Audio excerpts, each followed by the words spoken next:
తారాచితమివాకాశం ప్రభభౌ సమహార్ణవః పుష్పౌఘేణానుబద్ధేన నానావర్ణేన వానరః బభౌ మేఘ ఇవాకాశే విద్యుద్గణ విభూషితః తస్య వేగ సమాధూతైః పుష్పైస్తోయమదృశ్యత తారాభిరభిరామాభిరుదితాభిరివాంబరం తస్యాంబరగతౌ బాహు దదృశాతే ప్రసారితౌ పర్వతాగ్రాద్వినిష్క్రాంతౌ పంచాస్యావివ పన్నగౌ పిబన్నివ బభౌ శ్రీమాన్ సోర్మిమూలం మహార్ణవం పిపాసురివ చాకాశం దదృశే స మహాకపిః తస్య విద్యుత్ ప్రభాకారే వాయుమార్గానుసారిణః నయనే విప్రకాశేతే పర్వతస్థా వివానలౌ పింగే పింగాక్షముఖ్యస్య బృహతి పరిమండలే చక్షుషి సంప్రకాశేతే చంద్రసూర్యా వివోదితౌ ముఖం నాసికయా తస్య తామ్రయా తామ్రమాబభౌ సంధ్యయా సమభిస్పృష్టం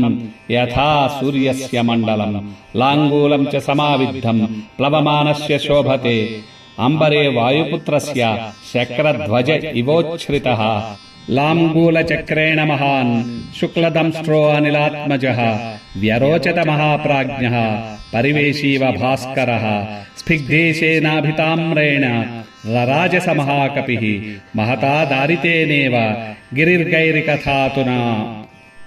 లంక వైపు దూసుకుపోతూ మహావీరుడు హనుమంతుడు ఆకాశంలో విహరిస్తున్న దృశ్యం మహా అద్భుతంగా ఉంది. ఆయన వేగానికి ఆయన వెంట వచ్చిన చెట్లపై ఉన్న పుష్పాలు గాలిలోకి ఎగిరి సముద్రంపై చిందరవందరగా పడ్డాయి.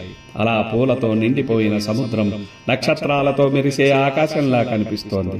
ఆకాశ మధ్యంలో విస్తరించిన హనుమంతుడి రెండు భుజాలు పర్వత శిఖరాల నుంచి బయటకు వచ్చిన మహాసర్పాల్లా విరాజిల్లుతున్నాయి. ఆయన కళ్ళు మెరుపుల్లా జ్వలిస్తున్నాయి. ఒకవైపు చంద్రుడు, మరోవైపు సూర్యుడు ఉదయించినట్లుగా ప్రకాశిస్తున్నాయి. తామ్రవర్ణంతో మెరిసే ఆయన ముఖం సాయంకాల సంధ్యాకిరణాల్ని వెదజల్లుతున్న సూర్యమండలంలా దివ్యంగా కనిపిస్తోంది. ఎత్తుగా ఎగురుతున్న వాయుపుత్రుడి తోక ఆకాశంలో రెపరెపలాడుతూ ఉన్న ఇంద్రధ్వజంలా మహోన్నతంగా కదులుతోంది. అలలతో ఉప్పొంగుతున్న మహాసముద్రాన్ని దాహంతో ఉన్నవాడు నీటిని తాగినట్టుగా హనుమ సముద్రాన్ని తాగుతూ వెళ్తున్నాడా అని అనిపిస్తోంది. ఆ మహాకపి పరాక్రమం చూసి దేవతలకే ఆశ్చర్యం కలిగింది. అలా హనుమంతుడు గరుడుడితో సమాన వేగంతో లంక దిశగా దూసుకుపోతూ విశ్వాన్ని కదిలించిన మహాద్భుత దృశ్యంగా ప్రకాశిస్తున్నాడు.